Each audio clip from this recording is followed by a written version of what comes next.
खोजी टीवी के मुअज़्ज़िज़ दोस्तों, तैयारी कर लें, इलेक्शन होने लगे हैं और खूब धूमधाम से होने वाले हैं, क्योंकि खबर आई है कि बंदयाल डट गया है और पीडीएम इत्तेहाद फट गया है। गुज़श्ता दिनों चीफ जस्टिस से अहम तरीन शख्सियात की इन चैम्बर मुलाकात के बाद भी चीफ जस्टिस ने हथियार नहीं डाले और पीडीएम की आंखों में आंखें डालकर कहा कि मैं करवाता हूं इलेक्शन, तुम जो कर सकते हो कर लो। जब चीफ ही डट गया है तो इलेक्शंस हर हाल में होंगे, क्योंकि चीफ जस्टिस सुप्रीम अथॉरिटी हैं और वो सब कुछ करवा सकते हैं।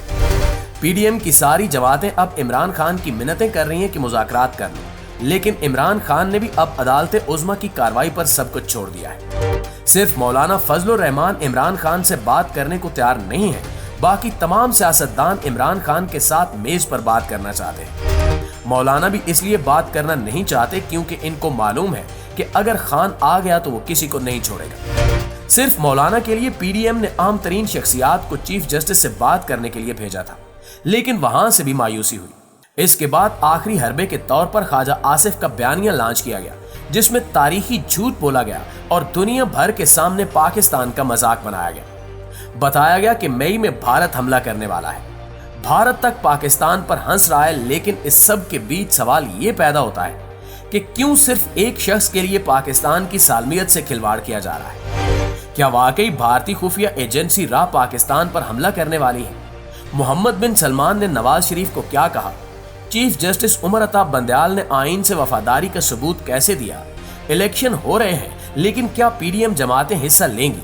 दोस्तों, इस वीडियो में आज हम आपको एक बहुत बड़ी खुशखबरी सुनाएंगे और इसके साथ ही पीडीएम की जानिब से पाकिस्तान को आलमी सतह पर बदनाम करने का मंसूबा भी बेनकाब करेंगे। नाज़रीन गिरामी, अवाम इलेक्शंस की तैयारी कर लें। इलेक्शन बाकायदा होंगे और 14 मई को ही होंगे, क्योंकि चीफ जस्टिस ने डट जाने की तारीखी मिसाल कायम कर दी है और आइन की बालादस्ती के लिए हर हद पार करने की ठान ली है। जब गुज़श्ता रोज आम तरीन शख्सियात और चीफ जस्टिस की मुलाकात हुई तो चहमगोइयां होने लगी थी कि चीफ जस्टिस लेट गया है, लेकिन ये सारी अफवाहें थी और हकीकत अब सामने आई है। चीफ जस्टिस उमर अता बंदयाल ने आज अदालत में पहले शिकवा किया कि जो शख्सियात मुझसे पर्सनल मिलने आई थी, अगर वो खुली अदालत में आती तो बेहतर होता, और फिर कहा कि इनकी प्रेजेंटेशन अच्छी थी, लेकिन हम फैसला कर चुके हैं। यानी चीफ जस्टिस ने इलेक्शंस कराने का फैसला कर दिया है और अब हर हाल में इंतखाबात होंगे, क्योंकि चीफ जस्टिस और आम शख्सियात की मुलाकात के बाद से नून लीगी रहनुमाओं के चेहरे भी मुरझाए हुए हैं और मुल्क दुश्मनी इनके चेहरों पर नमूदार हो गई। नाज़रीन, जब लीगियों को मालूम हुआ कि चीफ जस्टिस कोई बात नहीं मान रहे और किसी के शिकंजे में नहीं आ रहे, तो जावेद लतीफ से अदालत को असेंबली फ्लोर पर ही धमकी दिलवाई। जावेद लतीफ ने असेंबली फ्लोर पर अदालत को बराह रास्त धमकी दी और जजेस पर आर्टिकल 6 लगाने की अपील की। होना तो ये चाहिए था कि नून लीग और पीडीएम जमातें इस पर खुश होती कि चीफ जस्टिस और आम शख्सियात की मुलाकात हुई है, लेकिन ये सारे परेशानी के आलम में अब कुछ भी कहे जा रहे हैं, जिससे ये साबित हो रहा है कि चीफ जस्टिस ने मुलाकात में अपना मौक़िफ़ मजबूती से इख्तियार किया है और इनको जवाब दिया है कि इलेक्शंस के अलावा कोई और ऑप्शन नहीं है। जब सीनियर कानूनदान एतजाज एहसन बता रहे थे कि चीफ जस्टिस डट गया है, तो कोई ये बात मानने को तैयार नहीं था, लेकिन आज चीफ ने खुद साबित कर दिया है कि वो डट गए हैं और ठीक ठाक डट कर खड़े हैं। दोस्तों, चीफ जस्टिस उमर अता बंदयाल आइन के साथ खड़े रहने वाले जज हैं, जो हर हाल में आइन की पासदारी चाहते हैं। 9 अप्रैल की रात जब उन्हें मालूम हुआ कि इमरान खान गलत है, तो रात के अंधेरे में इनके खिलाफ खड़े हो गए और इन्हें घर भेज दिया। इसी तरह जब इन्हें लगा कि अरशद शरीफ की फैमिली के साथ ज्यादती हो रही है, तो वो अरशद शरीफ केस में खड़े हो गए। अरशद शरीफ केस में मीडिया घास भी नहीं डाल रहा था। जो नाम अरशद शरीफ की वालदा ने लिए वो स्क्रीन पर चलाना तो दूर की बात, इन पर तबसरा करना भी किसी ने गवारा नहीं किया, लेकिन ना झुकने वाले चीफ ने एक्शन लिया और कार्रवाई शुरू की।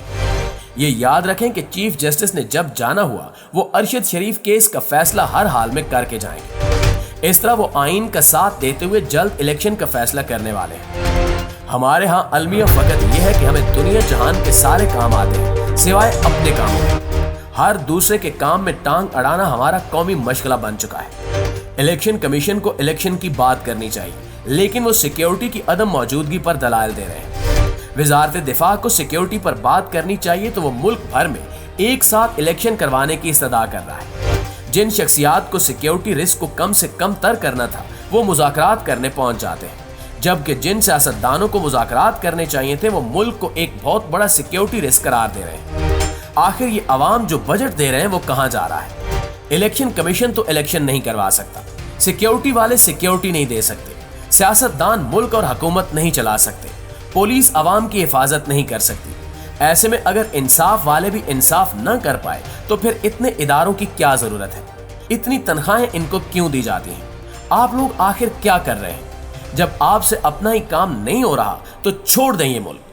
नाज़रीन, हम बार बार ये बात दोहरा रहे हैं कि सिर्फ एक शख्स के लिए इन्होंने पूरे मुल्क का मजाक बनाकर रख दिया है। वजारत दिफा ने जो रिपोर्ट दी है इसके मुताबिक भारतीय खुफिया एजेंसी मई में पाकिस्तान में बहुत बड़ी कार्रवाई करने जा रही है, इसलिए इलेक्शन करवाना मुमकिन नहीं है।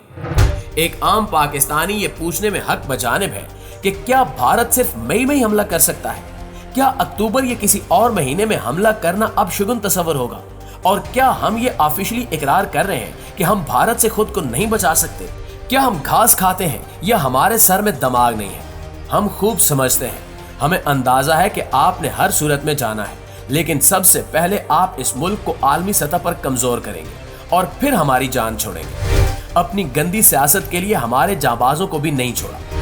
दोस्तों, तुर्की में हालिया तारीखी जल्जला आया और लाखों की तादाद में लोग हलाक हुए। शहर के शहर जमीन बोस हुए, ताहम फिर भी इसी मई में वहां इंतखाबात होंगे।